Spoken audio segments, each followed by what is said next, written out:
Master of the Masquerade. Maestra of the Masquerade, I think. It's Maestra Rogue, Jackpot Rogue against Quest Priest. And there is Omega Hawkins again. Welcome back. Terribly sorry. It turns out when you drop your router, it turns off. Why would you drop your router? I was attempting to put it in a box. Why? Because I need to move it. Yeah, that makes sense. I would do it like all the after wires were connected. I just wanted to put it in the box, and I dropped it, and then one of the wires got disconnected. I'm just saying, next time maybe do it after you've used it. But you do you. In my defense, I thought we had more time. Anyway, we're back in this game now. It's our main man, TrueBench, playing his definitely a shaman deck, versus SAVOR playing his quest priest. I still think Maestra should reveal you on trading.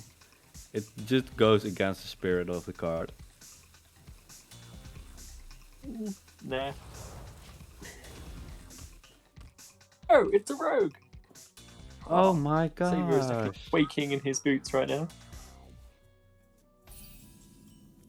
Yeah, no, like it's interesting because like the usual within apostrophes rogue deck is like the Edwin rogue, where you build like huge location stealthy things and huge Edwins and huge Draka daggers. But he brought like a jackpot rogue, which is just some good old-fashioned fun. Look at all this random crap in his hand. Isn't that why we play the game? Excellent. Next turn he can like why you play Hearthstone. Swift Skill Trickster into Elec Mount. Good old fun. Yeah. Lovely skin. Yeah, this is the Battle Pass skin for Maiev. It's pretty cool. I think it's interesting. It's a point I saw Jay Alexander make a lot. Of course, because it's about Rogue, and he doesn't talk about anything else. Is that for some reason, for a very long time, all these Rogue portraits had like very light backgrounds. While it's like, you're a Rogue, you're stealthing around at night. Like, why are they all in broad daylight? It just doesn't really feel roguey. But lately, more and more of their skins have had like these dark night backgrounds, like this one. The only thing that's not very stealthy is like this very strange hat she's wearing. But it is what it is. I mean, the very glistening golden daggers are very, stealthy as well. Yeah. Also the cleavage for some reason. I mean, Okay. to prevent people from looking at you. That is true. Social awkwardness. They don't notice they're being stabbed if they're busy looking at your wrestling. I saw a post on so there was a subreddit for bad like role-playing game ideas. Oh, one of them was a rogue with all their points in intimidation. so instead of like being stealthy, you just scream, "You can't see me." Oh, my apologies. I didn't mention anything like that. I don't know what you're talking about, Hart. We this is a purely family oriented stream, which we're going to talk about this game again. Where I didn't really like the Orca play by TrueBench, simply because if his opponent had Ruin, which he now has, it's much more vulnerable to being cleared out than if you went for all the little others, which would still put the same damage in play. And if his opponent played like Condemn or something, then you'd still have the 6/9. Well, now you're kind of like doubling up on them not having Shadow Word Ruin, which you know they play, which just makes you a lot more vulnerable.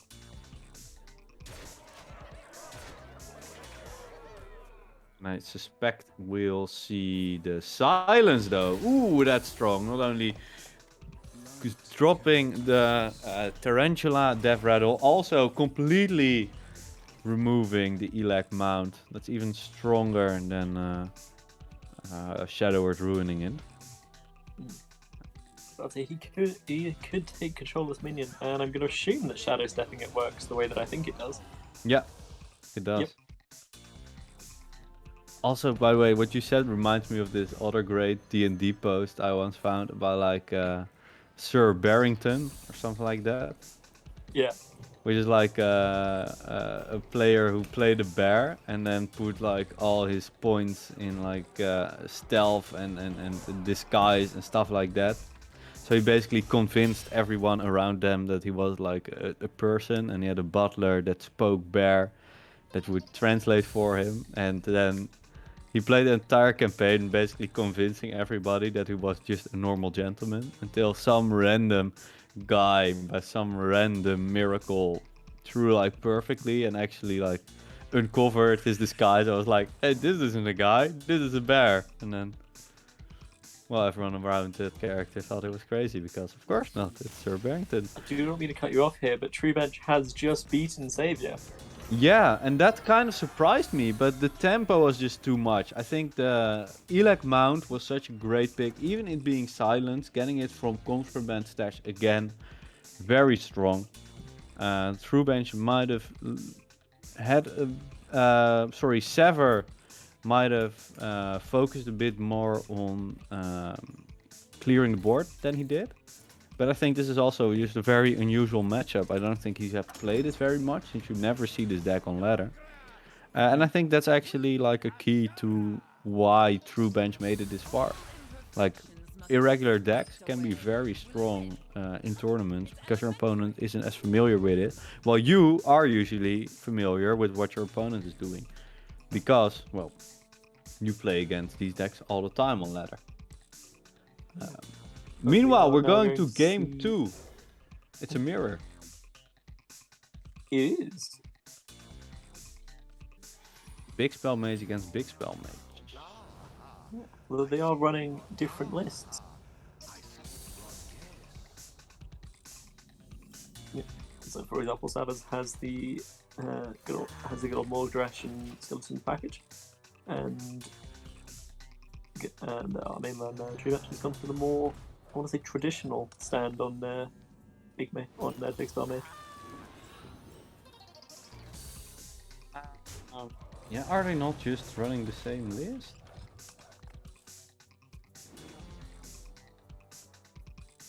Yeah, no, SAVOR has Sire the Nephius. I was looking at the wrong decks. Everybody, please just ignore me. Yeah. No, there is some different. Wait, TrueBench plays Gorlock Ravagers. He plays like Murloc Holmes, Sir Finley,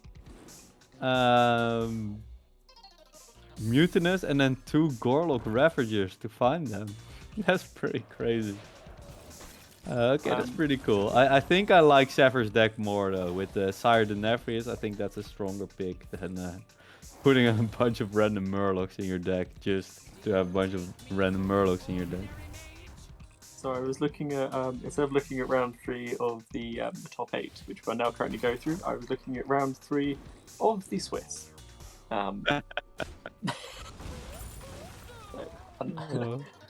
Please ignore me.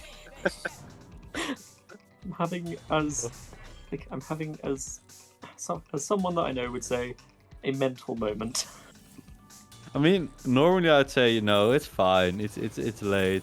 It's understandable. But I know that your schedule and you work nights, so this is like early afternoon for you. So there is no excuse. Yep, my brain works about 9 hours ahead of. Current time is about 9 hours ahead of what I work, so it's practically like what, 3 in the afternoon.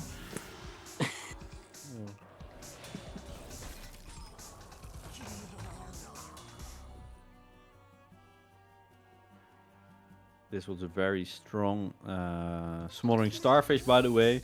Not only removing the Caligos effect, also removing the stats of Belinda. But still, I quite like TrueBench's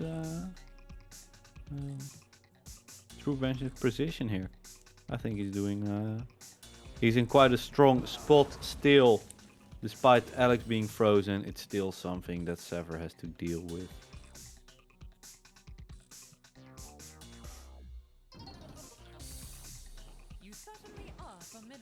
Ooh, he guessed wrong. He guessed for the Blizzard, but it was in fact another Rune of the Archmage that SAVOR picked. Yeah, SAVOR has such a good hand here, though. He has Dawn Grasp, he has Theotar. I mean, that's basically all you need. You've got the good cards. Silencing to hit him in the face for another 8 damage. Yeah, I like that play though. It's very aggressive. I really like that from TrueBench. Absolutely. Ooh, not playing Magister Dawn. Eliminate that for next turn. I think next turn we're just gonna coin out the rune and hope it clears the board. Mutinous gonna eat a good card. What does it take? The Parrot. That's a very strong card to eat.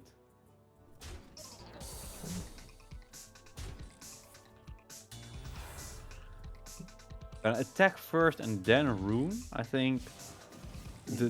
I don't know. I think it's good enough to just wait and see if you can clean something up with the attacks. I don't think it's that likely that your own board gets ruined. Blizzard is huge. That's a great card to find. The fire sale, so he did do it in the right order. Yeah. And the Shattering Blast, that is a full board Holy clear. cow, that was an amazing rune. Also, what the hell are you standing hard? And he is returning with his own runes. I can't believe that this man is saying that we can't talk about hero portrait in the game. Meanwhile, he is sending a video of a gnome dancing while dressed in a very skimpy outfit. This is that is a gnome from Romeo and Juliet. I have no idea what that is. It is a film. It is a film with the traditional story of Romeo and Juliet. However, it is set in a time of garden gnomes. I think there's a reason I do not know this movie.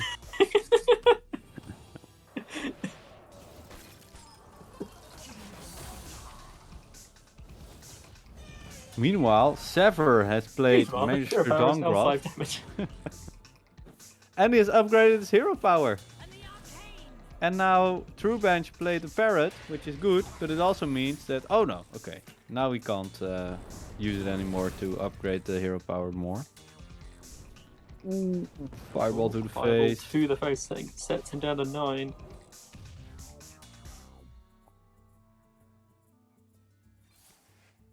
If he can get his hero power to do a lot more damage, that would be only 8 more turns. Okay.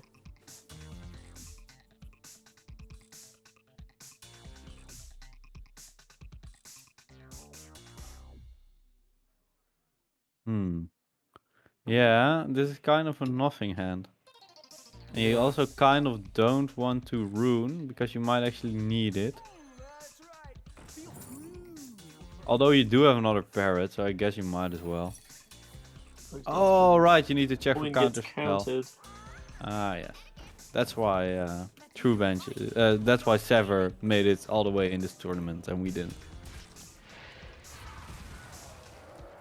Another solid alibi. Ooh, that's a very strong card to get. That's a bit unfortunate. Well, we're gonna turn it into a jellyfish anyway. And now it's gone. Not that it matters anyway, because it's dead. We're gonna pink face, and then suddenly the health is going down very quickly. And TrueBench is running a bit out of steam.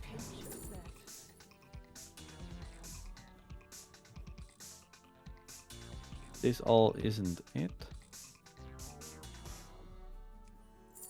Frozen Touch could be quite good damage over time, but how many minions are you going to have die in that time? He does have the second location in hand to bring out more skeletons.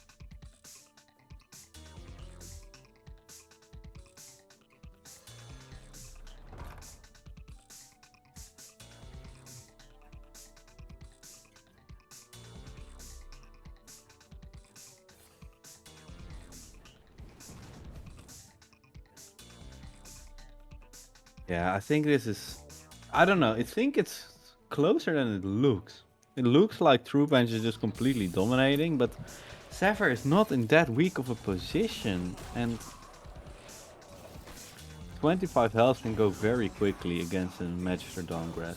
Like, if we find a Reckless Apprentice here, with Bran, it's like a complete board clear and 15 damage to the face. So That's how quickly it can go. He keeps the 6/6 here unfrozen so it can be visaged.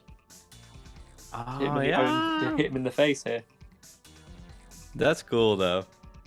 That's actually quite big brain. Yeah. That's quite big brain here from TrueBench.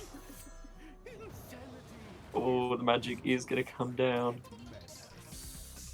Doesn't take the frozen. Can't take the frozen touch here. What is he going to give? Oh, he's silencing. Yeah, give him the spider tank. Why not? You see the flex though. Like TrueBench, like that's like a non-golden Prince Renathal. What a peasant. Yes, they're just like, just take it. Silencing, cleaning a bit up. Gonna have to probably hero power minions. Although if he hits face here, Visage is still lethal with Frozen Touch. Yeah, he's never gonna hit face. It's too obvious as well. Like you're never gonna play into Visage here. And he just concedes, he realizes he can't actually clear the